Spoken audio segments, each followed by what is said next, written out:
sound is a word that is frequent in the pastorals, and it really means, or it comes from a Greek term that means to be healthy.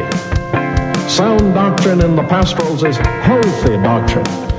So in apostolic language, the man who is healthy is the man who knows his theology.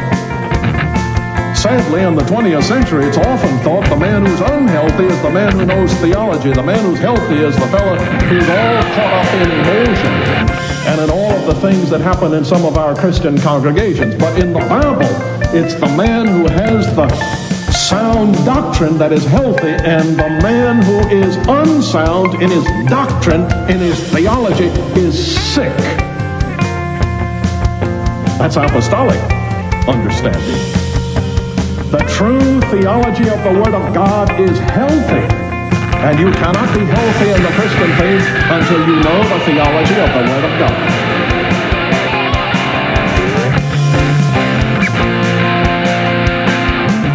For it is sound doctrine that makes you healthy, spiritually.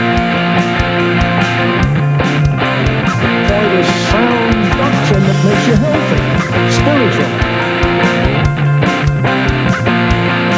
Sound doctrine that makes you healthy, spiritually.